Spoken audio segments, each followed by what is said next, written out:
എന്തിനാണ് കൈയടിക്കുന്നതെന്ന് ചോദിച്ചു കഴിഞ്ഞാൽ ഓഡിയോ സിങ്ക് ചെയ്യാൻ വേണ്ടിയിട്ടല്ല.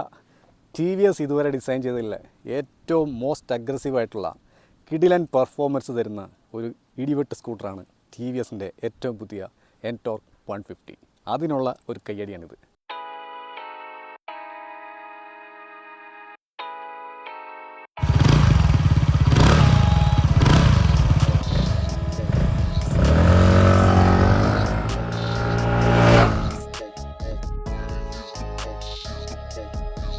ഈ ഒരു വണ്ടിയുടെ ഓൺ റോഡ് പ്രൈസ് എന്ന് പറയുന്നത് ഇതിൽ 2 വേരിയൻറ്റ് അവൈലബിൾ ആണ്. ബേസ് വേരിയൻറ്റിൽ നമുക്ക് TFT ഡിസ്പ്ലേ ഇല്ല, LCD ഡിസ്പ്ലേ ആണ്. അത് മാത്രമാണ്, അതിനകത്ത് മറ്റ് ഫീച്ചേഴ്സ് നമുക്ക് ആക്സസ് ചെയ്യാനുള്ള ഓപ്ഷൻ ഇല്ല, അധികം ഡീറ്റെയിൽസ് ഉണ്ടാവില്ല, അത്രയേ ഉള്ളൂ. അപ്പോൾ ബേസ് വേരിയൻറ്റിലെ പ്രൈസ് ഓൺ റോഡ് പ്രൈസ് എന്ന് പറയുന്നത് 1.41 lakhs ആണ്. ടോപ്പ് ആൻഡ് മോഡലിൻ്റെ പ്രൈസ് എന്ന് പറയുന്നത് 1.51 lakhs ആണ്. 150cc ഉള്ള കിടിലൻ പെർഫോമൻസ് തരുന്ന കിടു ഡിസൈനുള്ള ഈ ഒരു വണ്ടി നിങ്ങൾ വാങ്ങുമോ ഇല്ലയോ? കമൻറ്റ് ചെയ്യാൻ മറക്കണ്ട. നിങ്ങളിതിൻ്റെ ഓണറാണെങ്കിൽ നിങ്ങളുടെ അഭിപ്രായം കമൻറ്റ് ചെയ്യാൻ മറക്കണ്ട. ഇതിൻ്റെ ഡീറ്റെയിൽഡ് ആയിട്ടുള്ള ഒരു റൈഡ് റിവ്യൂ ആണ്. അപ്പോൾ ഇതിൻ്റെ ഫുൾ ഫീച്ചേഴ്സ് നമ്മൾ കവർ ചെയ്യുന്നുണ്ട്. അത് തന്നെ ഡിസൈൻ്റെ കാര്യം പറഞ്ഞു കഴിഞ്ഞാൽ സ്റ്റെൽത്ത് എയർക്രാഫ്റ്റ് ഇൻസ്പയർഡ് ആയിട്ടുള്ള ഡിസൈനാണ് ഫ്രണ്ട് ആൻഡ് വ്യൂവിൽ കൊടുത്തിരിക്കുന്നത്. വളരെ എയറോഡൈനാമിക് ആണ്, അതുപോലെ വളരെ ഷാർപ്പാണ്. അത് ബ്രില്യൻ്റ് ആയിട്ട് ടി വി എസ് ചെയ്തിട്ടുണ്ട്. പിന്നെ കുറച്ച് ഫ്ലാഷി കളേഴ്സാണ് ഇതിനകത്ത് ഇത്തവണ എൻടോർക്കിൽ അവർ കൊടുത്തിരിക്കുന്നത്. 6ഓളം കളർ വേരിയൻസ് അവൈലബിൾ ആണ്. ഓവറോൾ ലുക്ക് ആൻഡ് ഫീൽ എന്ന് പറയുന്നത് വളരെ ട്രെൻഡി ആയിട്ടുള്ള ഒരു സ്റ്റൈലിലാണ് കൊടുത്തിരിക്കുന്നത്. വളരെ അഗ്രസീവാണ്. Design aesthetics കിടിലും. പിന്നെ ഇതിൽ വന്നിരിക്കുന്ന ഹാൻഡിൽ ബാർ എന്ന് പറയുന്നത് ഒരു നേക്കഡായിട്ടുള്ള ബൈക്കിലേക്ക് പോലെയുള്ള ഒരു ഹാൻഡിൽ ബാർ യൂണിറ്റാണ്. പക്ക RTR 310 ഹാൻഡിൽ ബാറും അതുപോലെ മീറ്റർ കൺസോളും അതേപോലെ ഇങ്ങോട്ട് എടുത്ത് വെച്ചിരിക്കുകയാണ്. ഇനി ഇതിൻ്റെ മൈലേജിൻ്റെ കാര്യം പറഞ്ഞു കഴിഞ്ഞാൽ ഇതൊരു പെർഫോമൻസ് ഓറിയൻറ്റഡ് ആയിട്ടുള്ള സ്കൂട്ടറാണ്. സോ 150cc എന്ന് പറയുമ്പോൾ നിങ്ങൾക്ക് അറിയാമല്ലോ. പക്ഷേ ഒരു 150cc ബൈക്ക് ഓടിക്കുമ്പോൾ കിട്ടുന്ന മൈലേജ് നിങ്ങൾ എക്സ്പെക്റ്റ് ചെയ്യരുത്. നമുക്കിപ്പോൾ ഒരു ബമ്പർ ടു ബമ്പർ ട്രാഫിക്കിൽ സിറ്റിയിൽ ഓടിക്കുന്ന സമയത്ത്, അല്ലെങ്കിൽ ഇതിൻ്റെ റേസ് മോഡൊക്കെ യൂസ് ചെയ്തിട്ട് പവർ കൂട്ടി റാഷ് ത്രോട്ടിലൊക്കെ കൊടുത്തു കഴിഞ്ഞ് കഴിഞ്ഞാൽ നമുക്ക് കിട്ടുന്ന മൈലേജ് എന്ന് പറയുന്നത് ഒരു 26 to 28 ഒക്കെ ആയിരിക്കും.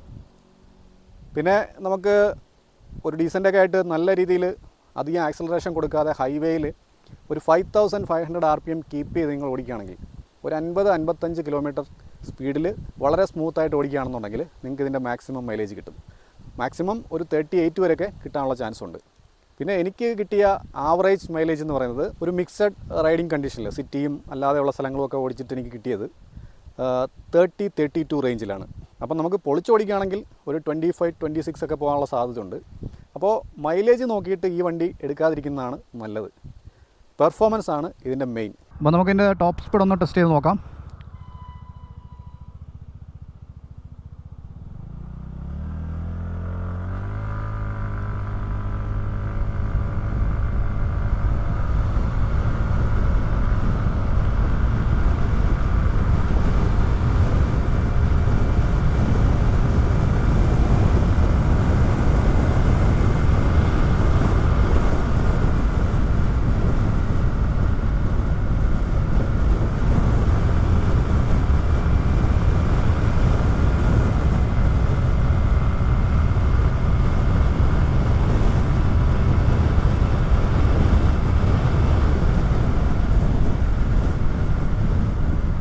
അപ്പോൾ ഇതിൻ്റെ എൻജിൻ്റെ കാര്യങ്ങൾ പറഞ്ഞു കഴിഞ്ഞാൽ അടിപൊളി പെർഫോമൻസ് ആണ്. ഇതിൽ 2 റൈഡിംഗ് മോഡ്സ് അവൈലബിൾ ആണ്. നമ്മൾ ഈ സ്വിച്ചിൽ ജസ്റ്റ് ഞെക്കി കഴിഞ്ഞ് കഴിഞ്ഞാൽ ഇതിപ്പം ഡീഫോൾട്ടായിട്ട് സ്ട്രീറ്റ് മോഡലാണ് വരുന്നത്. രണ്ടാമത്തെ മോഡെന്ന് പറയുന്നത് റേസ് മോഡാണ്. ഇതിനാണ് ഏറ്റവും മാക്സിമം പവർ ഔട്ട്പുട്ട് കിട്ടുന്നത്. 13 PS പവറും 14 Nm ടോർക്കുമാണ് മാക്സിമം പ്രൊഡ്യൂസ് ചെയ്യുന്നത്. സ്ട്രീറ്റ് മോഡിൽ ഏകദേശം ഒരു 11 PS പവറേ വരുന്നുള്ളൂ. അതായത് ഒരു എൻടോർക്ക് 125 പെർഫോം ചെയ്യുന്ന ആ ഒരു ലെവലിലാണ് ഇതിൻ്റെ സ്ട്രീറ്റ് മോഡിൽ വർക്ക് ചെയ്യുന്നത്. അപ്പോൾ ഫുൾ പൊട്ടൻഷ്യൽ കിട്ടാനായിട്ട് നമുക്ക് റേസ് മോഡ് ഇടാം. അപ്പോൾ റേസ് മോഡ് എന്ന് പറഞ്ഞു കഴിഞ്ഞാൽ മാക്സിമം പെർഫോമൻസ് കിട്ടും. വണ്ടി വളരെ ക്വിക്കാണ്. അതുപോലെ തന്നെ നമുക്ക് 0 to 60 എന്ന് പറയുന്നത് ജസ്റ്റ് 6 seconds സംതിങ്ങിൽ റീച്ച് ചെയ്യാൻ പറ്റും. അത്രയും പവർഫുള്ളാണ് ഈ ഒരു മോട്ടർ എന്ന് പറയുന്നത്. ഇനിഷ്യൽ വളരെ സ്മൂത്താണ്. ഒരു 4000+ RPM കയറുന്ന സമയത്ത് നല്ല രീതിയിൽ പുള്ളി ചെയ്യും. വണ്ടിക്ക് നല്ല പിക്കപ്പ് ഉണ്ട്.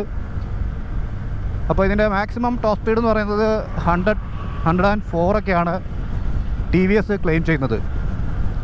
നമുക്കിപ്പോൾ ഇതിൻ്റെ ഒരു 80ലും ഒട്ടും വണ്ടിക്ക് ഒരു കുലുക്കുമോ വൈബ്രേഷനോ ഒന്നുമില്ല.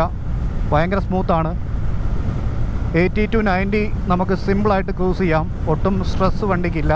നല്ല സൂപ്പർ റിഫൈൻമെൻ്റ് ഉള്ള ഒരു എൻജിനാണ് ഇതിനകത്ത് കൊടുത്തിരിക്കുന്നത്. അപ്പോൾ റിഫൈൻമെൻറ്റിൻ്റെ കാര്യത്തിൽ ഞാൻ വളരെ വളരെ ഹാപ്പിയാണ്. നല്ല സ്മൂത്തായിട്ടുള്ള എൻജിനാണ്. പിന്നെ ഇതിൻ്റെ ഒരു പെർഫോമൻസ് എന്ന് പറയുന്നത് മിഡ് റേഞ്ചിലാണ് ഇതിൻ്റെ ശരിക്കുള്ള ഒരു പഞ്ച് നമുക്ക് ഫീൽ ചെയ്യുന്നത്. അതായത് 5000 to 6000+ RPM കയറുന്ന സമയത്ത് ഇതിൻ്റെ മാക്സിമം ഒരു ടോർക്ക് നമുക്ക് ഫീൽ ചെയ്യും. ഹൈവേയിൽ ഇങ്ങനെ ക്രൂസ് ചെയ്യാനൊക്കെ ഇതൊരു നല്ല വണ്ടിയാണ്. സിംഗിൾ റൈഡ് പില്യൻ ഇങ്ങനത്തെ ഫ്ലാറ്റ് റോഡിലൊക്കെ പില്യന് ഓക്കെയാണ്. പക്ഷേ നമുക്കിപ്പോൾ ഒരു ഗട്ടറൊക്കെ ഉള്ളിടത്തൂടെ സ്ഥിരമായിട്ട് പില്യനെ വെച്ച് കൊണ്ടുപോകുന്നത് ഒരു ഇത്തിരി എന്താ പറയുക, നമുക്കൊരു ചെറിയ ഡിസ്കംഫർട്ട് പില്ലിന് ഫീൽ ചെയ്യാൻ സാധ്യതയുണ്ട്. ഇതിൽ ടോപ്പ് സ്പീഡ് ഞാൻ ഹയസ്റ്റ് നോക്കിയപ്പം 118 കിടക്കുന്നത്. ഏതോ ഭീകരൻ അടിച്ചിട്ടാണെന്ന് തോന്നുന്നു നേരത്തെ. അപ്പോൾ എന്തായാലും മോശമില്ലാത്ത ടോപ്പ് സ്പീഡ് കിട്ടുന്നുണ്ട്. പക്ഷേ ഒരു 0 to 70 വരെയുള്ള സ്പീഡ് എന്ന് പറയുന്നത് വളരെ ക്വിക്കാണ്. പക്ഷേ ഒരു 80+ പോകുന്ന സമയത്ത് 100 റീച്ച് ആകുന്നത് കുറച്ചൊരു ലാഗുണ്ട്. ആ ടോപ്പ് സ്പീഡിലേക്ക് എത്താനൊരു ശകലം സമയം എടുക്കുന്നുണ്ട്. വണ്ടി നല്ല ടോർക്കിയാണ്. പെർഫോമൻസിൻ്റെ കാര്യത്തിൽ വളരെ സാറ്റിസ്ഫൈഡാണ് ഞാൻ. ഒരു രക്ഷയില്ല. ഹീറ്റിംഗ് ഉണ്ടോ എന്ന് ചോദിച്ചു കഴിഞ്ഞാൽ ഹീറ്റിംഗ് ചെറുതായിട്ടുണ്ടെന്നാണ് പല ഓണേഴ്സ് റിപ്പോർട്ട് ചെയ്തിട്ടുള്ളത്. എന്ന് വെച്ച് കഴിഞ്ഞാൽ ഇത് എയർ കൂൾഡ് എഞ്ചിനാണ്, അതുകൊണ്ട് തന്നെ ലിക്വിഡ് കൂൾഡ് അല്ല. അപ്പോൾ അതുകൊണ്ട് തന്നെ നമുക്ക് അത്യാവശ്യം ഹീറ്റ് വരാനുള്ള ചാൻസ് ഉണ്ട്. റിഫൈൻമെൻറ്റ് കാര്യം പറഞ്ഞാൽ സൂപ്പർ റിഫൈൻമെൻ്റ് ഉള്ള ഒരു സ്കൂട്ടറാണ്. ഒട്ടും വൈബ്രേഷൻ ഇല്ല. നമുക്ക് പിന്നെ ഒരു 100 അടുപ്പിച്ച് പോകുമ്പം അത് അറിയത്തില്ല നമ്മൾ ഈ വണ്ടിയുടെ ഒരു പെർഫോമൻസ് കാരണം. വളരെ മിനിമലായിട്ടുള്ള ഒരു ബസ് ഫീൽ ഓവറോൾ ഫീൽ ചെയ്യുക, അത്രയേ ഉള്ളൂ. അല്ലാതെ ഒട്ടും വൈബ്രേഷൻ ഇല്ല. റിഫൈൻമെൻറ്റ് ലെവൽ അടിപൊളിയാണ്. അപ്പോൾ ഇതിനകത്ത് ട്രാക്ഷൻ കൺട്രോൾ വരുന്നുണ്ട്. നമുക്കത് വേണമെങ്കിൽ ഓഫ് ചെയ്യാം അല്ലെ ഓൺ ചെയ്യാം. ഇതിൻ്റെ മീറ്റർ കൺസോൾ എന്ന് പറയുന്നത് ഇടയ്ക്ക് ചെറിയ ബഗ് ഫീൽ ചെയ്യുന്നുണ്ട്. ചില സമയത്ത് ആക്ടിവേറ്റ് ആകാത്ത പോലെ തോന്നുന്നുണ്ട്. അപ്പോൾ ട്രാക്ഷൻ കൺട്രോൾ ഓഫ് ചെയ്യുന്ന സമയത്ത് ഒരു അല്പം കൂടെ പുള്ള് നമുക്ക് ഫീൽ ചെയ്യുന്നുണ്ട്. വണ്ടി വളരെ ക്വിക്കായിട്ട് തന്നെ എടുക്കുന്ന പോലെയാണ് എനിക്ക് ഫീൽ ചെയ്യുന്നത്. പിന്നെ ഇതിൻ്റെ സൗണ്ട് കേട്ടോ, എക്സോസ്റ്റ് സൗണ്ട് എന്ന് പറയുന്നത് ഭീകരമാണ്. നല്ല ബാസുള്ള ഒരു സൗണ്ടാണ്. അപ്പോൾ അതൊക്കെ എനിക്ക് ഒരുപാട് ഇഷ്ടപ്പെട്ടു.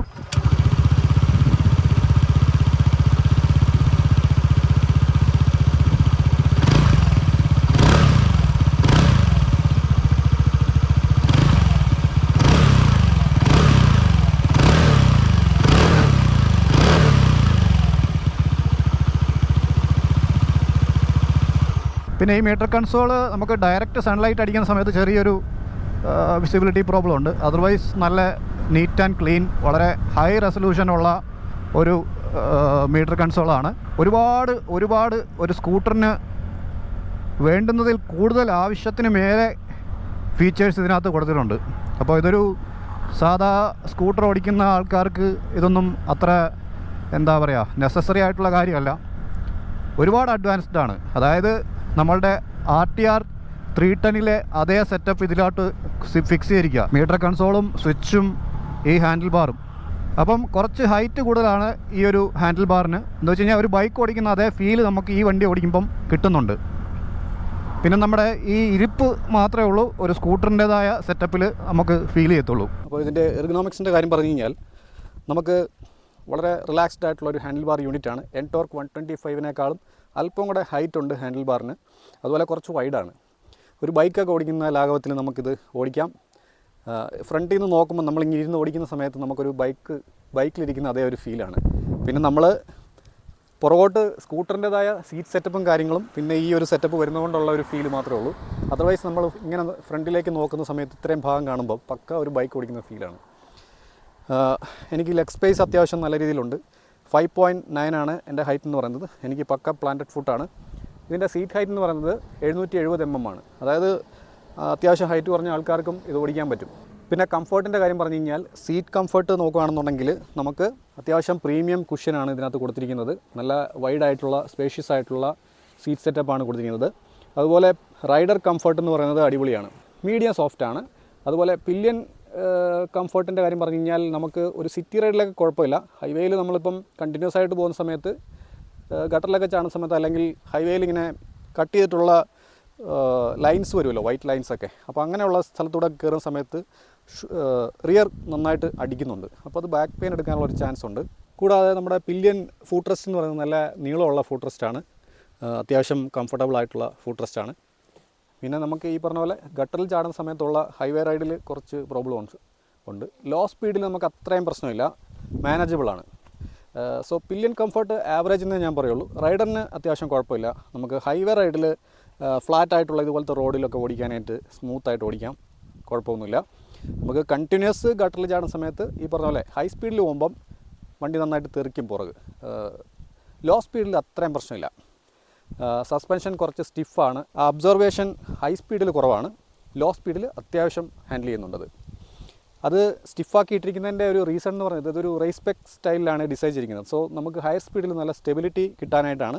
അപ്പം ഫ്രണ്ടും റിയറും അത്യാവശ്യം സ്റ്റിഫായിട്ട് തന്നെയാണ് കൊടുത്തിരിക്കുന്നത്. പിന്നെ അത്യാവശ്യം നല്ല ഒരു സ്ട്രോങ് ആയിട്ടുള്ള ഒരു ഗ്രാബ് റെയിൽ കൊടുത്തിട്ടുണ്ട്, നല്ല റിജിഡാണ്. പിന്നെ സ്റ്റെബിലിറ്റിയുടെ കാര്യം പറഞ്ഞു കഴിഞ്ഞാൽ 100ലും നല്ല സ്റ്റേബിളാണ്. പിന്നെ അതിന് മേലെ പോകുമ്പം ക്രോസ് വിൻഡൊക്കെ അടിക്കുന്ന സമയത്ത് ചെറിയൊരു കോൺഫിഡൻസ് ലെവൽ കുറയുന്ന പോലെ തോന്നുന്നുണ്ട്. പക്ഷേ സ്റ്റിൽ നല്ല കോൺഫിഡൻ്റ് ആയിട്ട് ഈ വണ്ടി ഓടിക്കാൻ പറ്റും. നല്ല റിജിഡായിട്ട് നമുക്ക് ഫീൽ ചെയ്യുന്നുണ്ട്. പ്രത്യേകിച്ച് ഇതൊരു റേസ് ഫോക്കസ്ഡ് ആയിട്ടാണ് TVS ബിൽറ്റ് ചെയ്തിരിക്കുന്നത്. അതുകൊണ്ട് തന്നെ നമുക്ക് കോൺഫിഡൻസ് ലെവൽ അടിപൊളിയാണ്. പിന്നെ ഈ ഹാൻഡിൽ ബാർ നല്ല വൈഡ് ആയതുകൊണ്ട് നമുക്ക് നല്ല ഒരു കോൺഫിഡൻസ് കിട്ടുന്നുണ്ട്. പിന്നെ ഇതിൻ്റെ ഫീച്ചേഴ്സിൻ്റെ കാര്യം പറഞ്ഞു കഴിഞ്ഞാൽ ഒരു ഹൈ റെസൊല്യൂഷൻ TFT മീറ്റർ കൺസോളാണ് ടോപ്പ് എൻഡ് മോഡലിലുള്ളത്. ഒരുപാട് ഫീച്ചേഴ്സ് ഉണ്ട്. ഒരു സ്കൂട്ടറിന് വേണ്ടിയതിൽ ആവശ്യത്തിലധികം ഫീച്ചേഴ്സ് കൊടുക്കുന്നുണ്ട്. ബ്ലൂടൂത്ത് കണക്ടിവിറ്റി, നമ്മുടെ മൊബൈൽ ആപ്പുമായിട്ട് കണക്ട് ചെയ്യാം. നമുക്ക് റൈഡ് ഡേറ്റാസും കാര്യങ്ങളും ഒരുപാട് കാര്യങ്ങൾ കുത്തി നിറച്ചിട്ടുണ്ട്. പിന്നെ ട്രാക്ഷൻ കൺട്രോളും കാര്യങ്ങളൊക്കെ വരുന്നുണ്ട്. പിന്നെ നമുക്ക് സെയിം RTR 310 വരുന്ന അതേ സ്വിച്ചസ് ഇതിനകത്ത് വരുന്നുണ്ട്. മീറ്റർ കൺസോളിലെ കാര്യങ്ങൾ ഹാൻഡിൽ ചെയ്യാൻ ഇതും, ഹസാർഡ്, അതുപോലെ high beam, low beam, horn, അതുപോലെ ഇൻഡിക്കേറ്റർ. പിന്നെ ഇവിടെ സ്റ്റാർട്ട് ബട്ടണാണ് വന്നിരിക്കുന്നത്, എൻജിൻ കിൽ സ്വിച്ച് ഉണ്ട്. പിന്നെ ഇതൊരു മൾട്ടി ഫങ്ഷണൽ ആയിട്ടുള്ള കീ ആണ്. ഓർബിറ്ററിലൊക്കെ വന്നിരിക്കുന്ന ടൈപ്പിലുള്ളൊരു കീ ആണ്. ഇത് വളരെ യൂസ്ഫുള്ളാണ്. നമുക്ക് ബൂട്ട് സ്പേസ് ഓപ്പൺ ചെയ്യാനും സ്റ്റാർട്ട് ചെയ്യാനും, അതുപോലെ ഈ ഒരു ഫ്യൂൽ ടാങ്ക് ലിഡ് പുറകിലാണ് വന്നിരിക്കുന്നത്, അകത്തല്ല. സോ അതൊക്കെ ഈസി ആയിട്ട് നമുക്ക് ആ ഒരൊറ്റ ഇതിൽ ഹാൻഡിൽ ചെയ്യാൻ പറ്റും. അത് വളരെ യൂസ്ഫുള്ളാണ്. പിന്നെ ഇവിടെ ഒരു ഹുക്ക് കൊടുത്തിട്ടുണ്ട്. 2 ലിറ്റർ ഒരു ഗ്ലൗ ബോക്സ് ഇവിടെ വരുന്നുണ്ട്. പിന്നെ നമുക്ക് ഇതിലെ ബൂട്ട് സ്പേസ് എന്ന് പറയുന്നത് 22 ലിറ്ററാണ് കപ്പാസിറ്റി വന്നിരിക്കുന്നത്. ഒരു സ്പേഷ്യസ് ആയിട്ടുള്ള ഫുഡ് ബോർഡല്ല, കുറച്ച് കൺജസ്റ്റഡ് ആണ് ഈ ഒരു പോർഷൻ. ഇവിടെ കുറച്ച് കാര്യങ്ങളൊക്കെ ഇങ്ങനെ തള്ളി നിൽപ്പുള്ളതുകൊണ്ട് കുറച്ചൊന്ന് കെയർ ചെയ്ത് നമ്മൾ ഓടിക്കേണ്ടി വരും. ഈ ഒരു പോർഷനൊക്കെ കുറച്ച് വൈഡാണ് നോർമൽ ഒരു സ്കൂട്ടറിനെ അപേക്ഷിച്ച് നോക്കുമ്പോൾ. പിന്നെ ഈ പ്രൊജക്ടർ LED യൂണിറ്റ്സ് എന്ന് പറയുന്നത് 4 എണ്ണം ഹൈ ബീമും ലോ ബീമും സെറ്റ് ചെയ്തിരിക്കുന്നത്. രാത്രിയിൽ കിടിലൻ പെർഫോമൻസ് ആണ് തരുന്നത്, നല്ല പവർഫുള്ളാണ്. പിന്നെ ഇനി ടയർ ഗ്രിപ്പിൻ്റെ കാര്യം പറഞ്ഞു കഴിഞ്ഞാൽ നമുക്ക് സൂപ്പർ ഗ്രിപ്പി ആയിട്ടുള്ള ടയേഴ്സാണ് വന്നിരിക്കുന്നത്. ഫ്രണ്ട് ആൻഡ് ബാക്ക് 100 ഫ്രണ്ടിലും റിയറിൽ 110 സെക്ഷനുമാണ്. സോ നമുക്ക് നല്ല കോൺഫിഡൻ്റ് ആയിട്ട് ഫീൽ ചെയ്യും ഈ വണ്ടി ഓടിക്കുന്ന സമയത്ത്.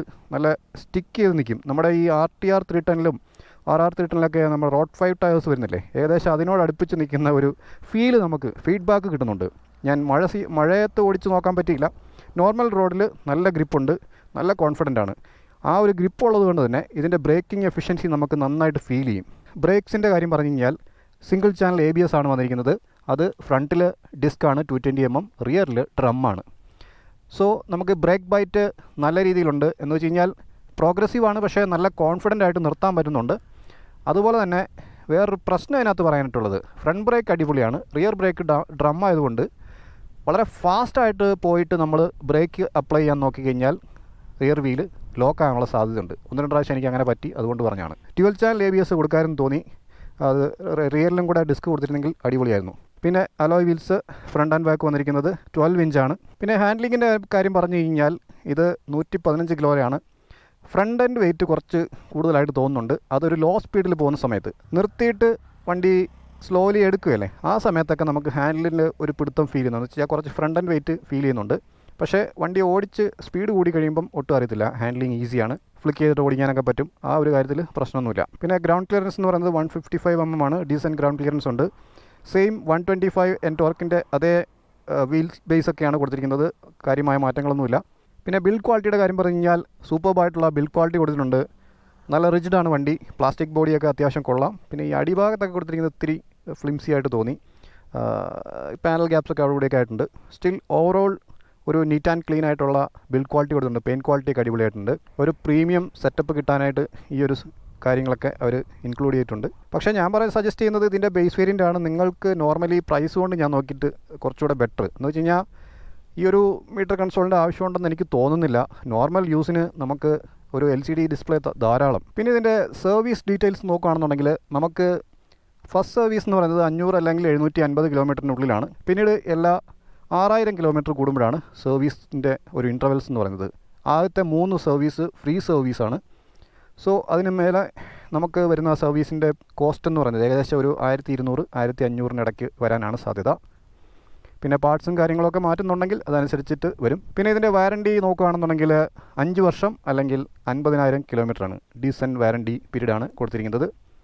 സോ ഈ വണ്ടി എനിക്ക് ഒരുപാട് ഇഷ്ടപ്പെട്ടു. വണ്ടി നല്ല പവർഫുള്ളാണ്, ലുക്ക് അടിപൊളിയാണ്, ആരായാലും നോക്കും.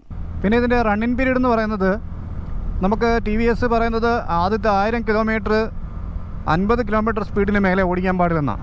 അതുവരെ വണ്ടിയുടെ എൻജിൻ പ്രോപ്പറായിട്ട് സ്മൂത്തായിട്ട് വരണമെന്നുണ്ടെങ്കിൽ ആ ഒരു 1000 കിലോമീറ്റർ കഴിയണമെന്നാണ് പറയുന്നത്. സോ ആ സമയത്ത് റാഷായിട്ട് ഓടിക്കാതിരിക്കുക. സോ എൻജിൻ ലൈഫ് കുറച്ചുകൂടെ ബെറ്ററായിട്ട് കിട്ടും. പിന്നെ ആക്സലറേഷൻ കൊടുക്കുന്നതെന്ന് പറഞ്ഞു കഴിഞ്ഞാൽ ഒരു 5000 RPM മേലെ ഓടിക്കാതിരിക്കുക. അങ്ങനെയുള്ള കാര്യങ്ങളൊക്കെ ചെയ്യണം. വളരെ ഗ്രാജുവലായിട്ട് ത്രോട്ടിലൊക്കെ കൊടുക്കാവുള്ളൂ. അപ്പോൾ ആദ്യത്തെ ഒരു 1000 കിലോമീറ്റർ അല്ലെങ്കിൽ ഒരു അറ്റ്ലീസ്റ്റ് എൻ്റെ ഒരു അഭിപ്രായത്തിൽ ഒരു 2 സർവീസ് മാക്സിമം നിങ്ങൾ ഫോക്കസ് ചെയ്യുക. അതിനുശേഷം മാത്രം ഒരു 50-55 കിലോമീറ്റർ സ്പീഡ് മെയിൻറ്റെയിൻ ചെയ്ത് ആ ഒരു 2000 കിലോമീറ്റർ അറ്റ്ലീസ്റ്റ് കവർ ചെയ്യുകയാണെന്നുണ്ടെങ്കിൽ നിങ്ങളുടെ എൻജിൻ ലൈഫ് കുറച്ചുകൂടെ ബെറ്ററായിട്ട് നിൽക്കും.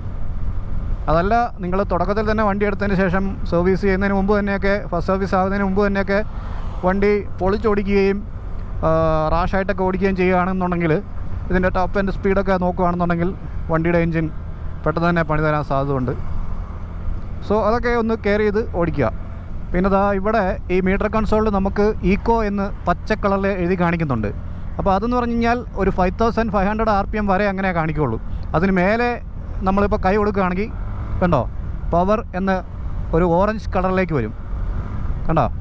അപ്പോൾ പവർ എന്ന് കാണിക്കുകയാണെന്നുണ്ടെങ്കിൽ ഇതിൻ്റെ മാക്സിമം പൊട്ടൻഷ്യലിലേക്ക് വണ്ടി എടുക്കുക എന്നുള്ളതാണ് ഉദ്ദേശിക്കുന്നത്. സോ മൈലേജ് ഡ്രോപ്പ് ആവും ആ സമയത്ത്. സോ എപ്പോഴും ആ ഒരു ഇക്കോ അല്ലെങ്കിൽ ഗ്രീൻ കളറ് വരുന്നത് നോക്കി നിങ്ങൾ ഓടിക്കുകയാണെന്നുണ്ടെങ്കിൽ ഇതിൻ്റെ അത്യാവശ്യം നല്ല മൈലേജ് സെറ്റ് ചെയ്യാൻ പറ്റും. പിന്നെ എന്തായിരുന്നാലും ഈ ഒരു വണ്ടി പെർഫോമൻസ് നോക്കിയിട്ട് മാത്രമേ ആൾക്കാർ പ്രിഫർ ചെയ്തുള്ളൂ. മൈലേജ് നോക്കിയിട്ട് ആരും ഇത് എടുക്കത്തില്ല. ഈ വണ്ടിയെ കയറി ഇരുന്ന് കഴിഞ്ഞാൽ ഓട്ടോമാറ്റിക്കലി നമ്മൾ കൈ കൊടുത്തു പോകും. അതാണ് ഇതിൻ്റെ ഒരു പെർഫോമൻസിൻ്റെ ലെവൽ നിൽക്കുന്നത്. പിന്നെ ഇതിൽ ഐഗോ അസിസ്റ്റ് എന്ന് പറഞ്ഞൊരു ഒരു ടെക്നോളജി ഉണ്ട്. അതായത് ബാറ്ററിയിൽ നിന്ന് എടുക്കുന്ന ഒരു ചെറിയ പവർ നമുക്ക് ഓവർടേക്ക് ചെയ്യുന്ന സമയത്ത് ബൂസ്റ്റപ്പ് ആയിട്ട് തരുന്നുണ്ട്. എന്ന് വെച്ച് കഴിഞ്ഞാൽ അത് വളരെ ഒരു 0.5 ന്യൂട്ടൺ മീറ്റർ ടോർക്ക് മാത്രം പ്രൊഡ്യൂസ് ചെയ്യുന്നുള്ളൂ.